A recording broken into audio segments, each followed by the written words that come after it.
আজকে আমরা যাচ্ছি এখন শিশু অটল টানেল। আর কি দেখতে? চা খেয়ে আমরা বেরিয়ে পড়লাম অটল টানেলের উদ্দেশ্যে। স্নো অ্যাক্টিভিটি করার জন্য আমরা স্নো আউটফিট পরে নিলাম। গাইজ, আমরা এখন যাচ্ছি অটল টানেল, ওখানে গিয়ে স্নো অ্যাক্টিভিটি করব। তাই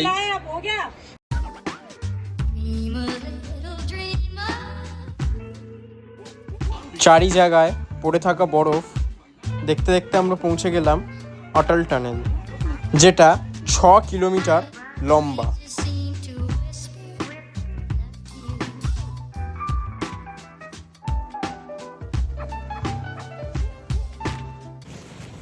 গাইজ, আমরা এখন অটল টানেল ক্রস করে সবে এসছি, কিন্তু এখানে এত স্নোফল হয়েছে ওই জন্যে রাস্তা বন্ধ।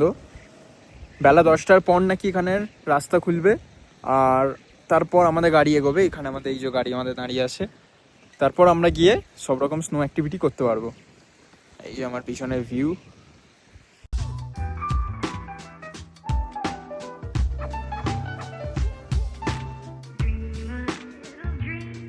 অনেকক্ষণ অপেক্ষার পর আমরা পৌঁছে গেলাম স্নো অ্যাক্টিভিটি করার জন্য।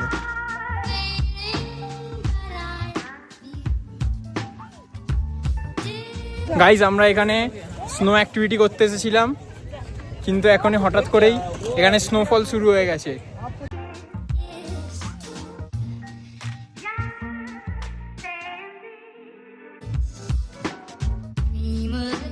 স্নো অ্যাক্টিভিটি করে আমরা এখন গাড়ির দিকে ফিরছি, আর এখানে খুব পরিমাণে বরফ পড়ছে। বরফ দেখতে দেখতে আমরা পৌঁছে গেলাম শিশুতে। শিশুতে প্রথমে অল্প স্নোফল হচ্ছিল, কিন্তু তারপরেই হঠাৎ খুব জোর স্নোফল শুরু হয়ে যায়।